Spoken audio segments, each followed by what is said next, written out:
Hi, my name is Charles Blair. Today I'd like to present my theory of time as cycles, or time as a measure of change in three-dimensional space rather than a four-dimensional space-time continuum. Any object with mass travels through time. What we have here are three boxes as an example of objects, like clocks, traveling through 3D space at various speeds. First one, for example, is stationary in space, while the second one is faster and the third one is faster still. The speeds I've used, for example, are 0 meters per second, 1 times 10 to the 8 meters per second, and 2.99 times 10 to the 8 meters per second, closer and closer to the speed of light. From these boxes, these objects in the diagram, we can see that as an object is traveling faster and faster through space, it cycles or changes or oscillates or ticks slower than if it wasn't traveling. These arrows are an indication of oscillating in time or cycling in time or change. For example, a cesium clock measures 9.19 billion cycles between the two hyperfine levels of the ground state of cesium-133 atom for a stationary clock. If the cesium clock were to travel faster, the cycling between the hyperfine transitions would happen slower and slower.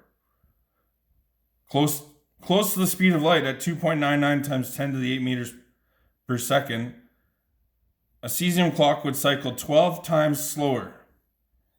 Or, for example, a muon traveling at 2.99 times 10 to the 8 meters per second will decay on average 12 times slower.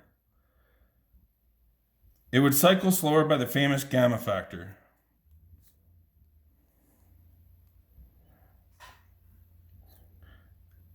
This would mean that the gamma factor goes under the background time to give the clock speed of a traveling observer. This also means that there is a background time to our universe labeled as an uppercase T.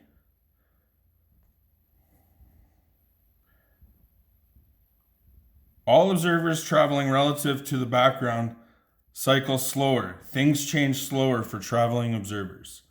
This has big implications for a cosmological model of the universe. First of all, a background universe with a background time is not part of our model. The introduction of a background universe can explain many phenomena that currently do not have a full satisfactory explanation. The dipole and anisotropy, for example, can be expected for all non-stationary observers at the center of the CMB rest frame, presumably the center of the universe. The dipole can be explained by a delta x shift in our position relative to the center of the CMB frame, or center of the universe, plus a dx dt velocity component relative to the surface of last scattering. The anisotropy is measured to be 3.36 millikelvin. A background universe with cycles or change as time gives a very different picture of the observed redshifts of galaxies in our universe. After the Big Bang, it is possible we had a bell curve distribution of velocities for galaxies in our universe. The galaxies farther away from us are traveling faster, but we need a relativistic Doppler shift analysis to explain the redshift. With this 3D picture, we see we are traveling with some galaxies towards one edge of the surface of last scattering and some galaxies towards the other. This can make data analysis difficult as it depends on which direction in the sky the supernova or galaxies containing the supernova are in to determine the redshift formula. However, for smaller redshift galaxies won't be moving too fast in the opposite direction, and we can use the redshift data to determine the age of the universe. We take the formula Z equals wavelength observed minus wavelength emitted over wavelength emitted, and the relativistic Doppler wavelength formula. We can come up with an equation to get a velocity formula in the form of u equals z squared plus 2z divided by z squared plus 2z plus 2 times the speed of light is the velocity of the galaxy. or supernova.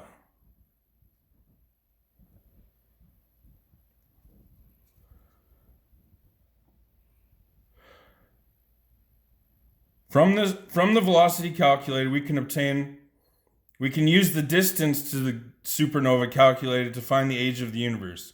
We take the distance calculated divided by the relative speed of the supernova, and that gives us the time of relative motion, thus the age of the universe. I used the data from the Supernova Cosmology Project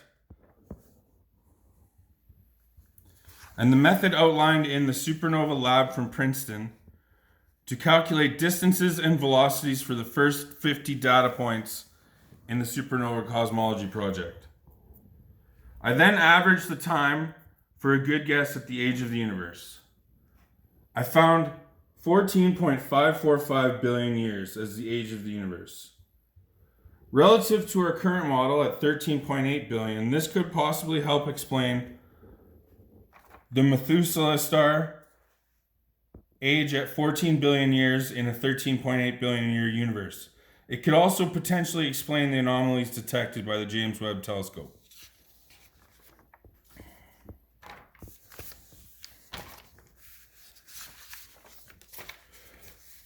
The 3D plus time as cycles model could also help with the inflation puzzle.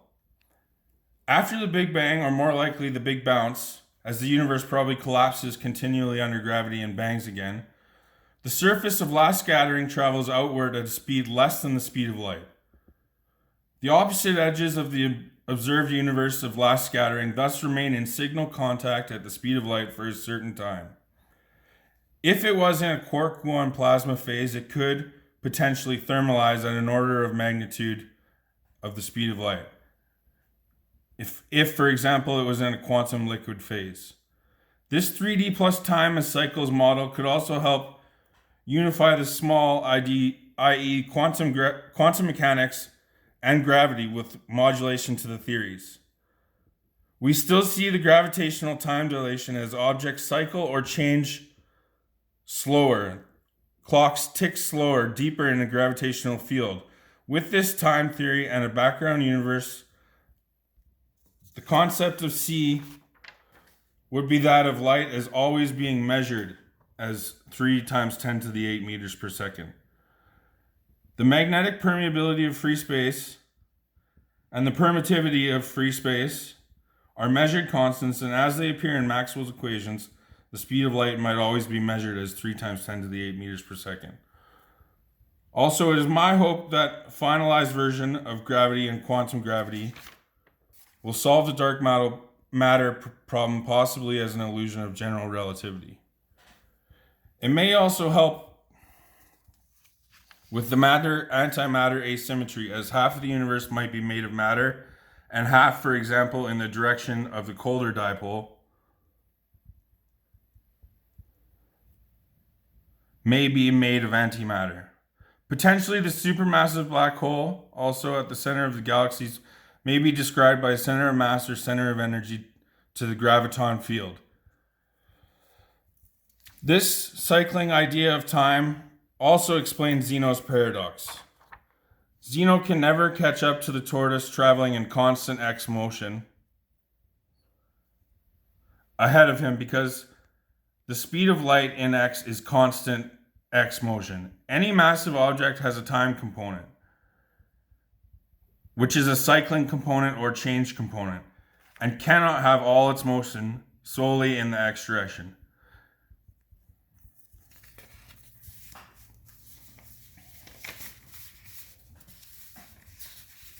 Citations.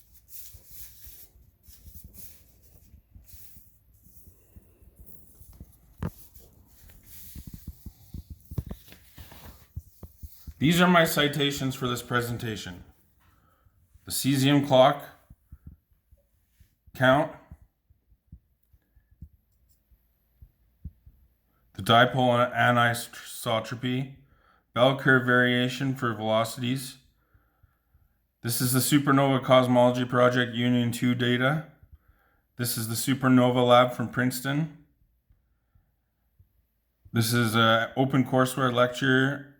about quantum liquid thermalizing at speed c. For permission to use this work, please contact the author, copyright owner, Charles Blair, at one of the two email addresses. Thank you for watching.